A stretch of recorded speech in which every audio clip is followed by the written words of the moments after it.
dear friends. If all goes well, I'm not at home. I'm up in Onalaska, Wisconsin, helping with the Afghan relief crisis at Fort McCoy. So without further ado, let's get with it. The name of this episode is To Be You or Not to Be You. And that, frankly, well, that's a spiritual question. I've been Michael Stannard since 1963. Who are you? I mean, really, who are you when you're behind the camera lens and when nobody's watching?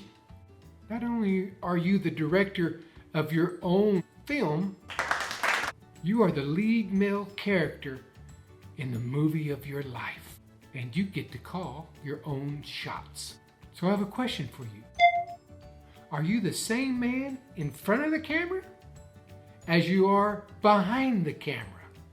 One day when Jesus looks you in the eye, will he say, "Well done, good and faithful servant"? Or will he bow his head in disappointment and lose his smile? Are you absolutely sold out for him? Or are you just strolling across the stage, barely doing a minimum? What are you chasing in life? Are you pretending to be something or somebody that you're really not? Hi, I'm Honey Can't Feel the Fire. I know how to use sex appeal to fly way under the radar. Is your chase a worthy cause or some sort of waning feeling? Is it a passionate pursuit or just a passing fling? Let's examine two words, chase and passion. Webster defines chase as to follow rapidly in order to catch or to pursue. It also defines passion as boundless enthusiasm, an abandoned display of emotion, fervor, fire, and zeal. Imagine the kind of men we could be if every ounce of our body was flooded with the pursuit of passion. What would your workplace look like? How would it affect your family? And not to mention the impact on your Christian walk and all those around you. But most of us are resolved to shrink into a daily routine that keep us acting like men in a dreadful trudge. When was the last time you were truly excited about who you are in Christ? Psalms 139:14 says, "I praise you, for I am fearfully and wonderfully made. Wonderful are your works, and so my soul rejoices." Your walk with Christ, man, it should be so exciting. But you need to ask yourself, does my walk with Christ, does it really matter? Am I acting in a church play, just pretending to be a Christian? Sure, we have our ups and downs, and maybe even doubt why we're even alive. We humans, we're in a constant state of flux. We're in a continual need of a reboot, a revamp, some sort of readjustment. One moment, we may be flying high, and the next, well, we're asking ourselves, do I really need to get out of bed today? Is your soul that very thing that God has infused in us that separates us all from other living creatures? Has your soul been taken places that it has never been before? Or are you content in acting in a role of placid Christianity? What are you feeding it? Are you making sure that every day is a grow day?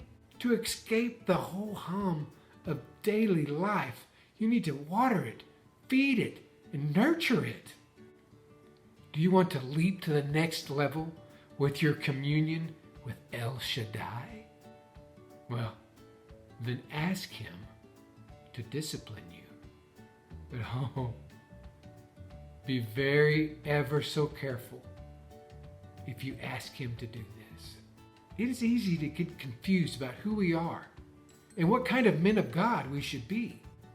We're all bombarded with all kinds of trash. If any of us has watched TV for more than 30 seconds, you will discover all the medicines we should be taking. You know, the kind that gives you vomiting, diarrhea, anal seepage, strokes, and an erection that lasts more than 4 hours, heart attack, swelling of the throat, cheeks and gums, and uncontrollable fluttering of the eyelids. It is exhausting. What kind of living is that? So it's easy to get confused. I used to have this pet bird that I found while out hiking in Tyler State Park. She was no ordinary bird, and I really didn't even know what I had at first. As I picked up that little fluffy ball of feathers, it untucked its ugly head from underneath its downy wing and puked a bouquet of stench upon me like I had never smelled. So what did I do? I decided to take it home. I discovered what I had on my hands was a turkey vulture. Because it was so clumsy when it walked, I gave it the name of Wobbly. I taught Wobbly to fly down from my chimney and land on my wrist like a peregrine falcon at a Renaissance festival.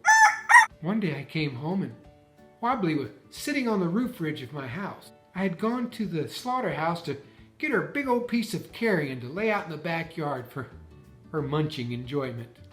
As I pulled up to the driveway, I noticed another bird sitting next to her. Oh, she has a little friend. How sweet! And then another bird. And then another. And another. And one by one they kept creeping over the top of the roof of the house. That was not even Wobbly on top of the roof. I went into the backyard and I counted no less than 98 turkey vultures. And where was Wobbly? Hiding underneath one of the patio furniture, scared to death. I felt terrible about that. So to make up for it, I took her for a ride in my pickup. I had a few errands to run, so why not take her with me? After all, she liked going for a walk with Carol and I when we would walk our poodle Sasha. She would just fly 5 feet above the ground, fly out about 50 yards, land, and wait for us to catch up.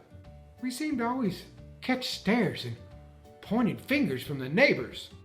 I guess if you've never seen anybody walk a poodle before, and a vulture, I guess you have a right to be a little wide-eyed.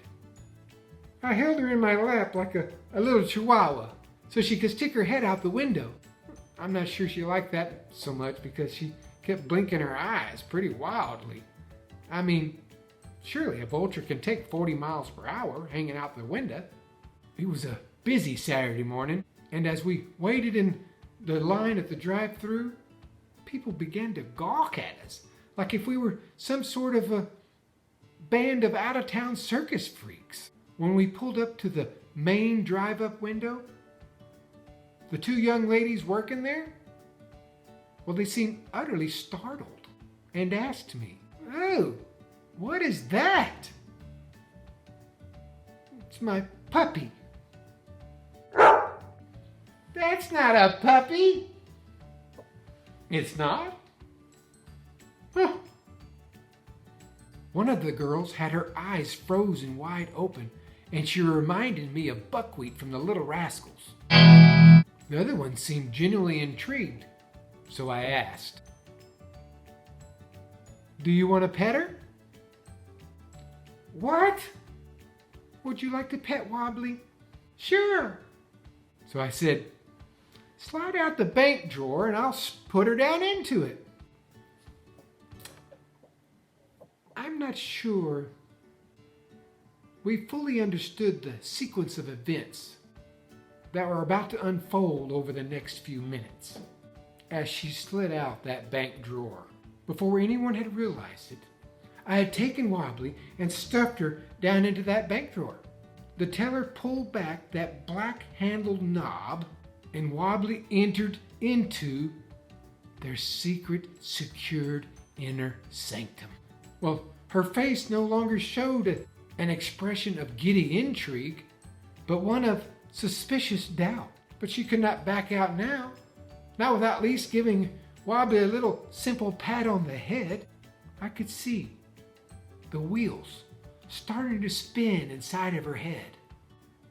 How is she going to show a little bit of love to such a creature? After all, it's not like you can just pat its little head, scratch its ear, rub nose to nose, and say, "You goody goody little birdie birdie." But by this time, this buzzard turned pet was firmly nested inside the teller's drawer. Her teller mate was completely horrified and couldn't believe what was happening as she leapt back against the wall. As my teller reached down to pat Wobbly on the head, a loud squawk and a peck at her hand sent both girls screaming for mercy. Oh my, how time flies. We'll have to pick up the rest of this story next week.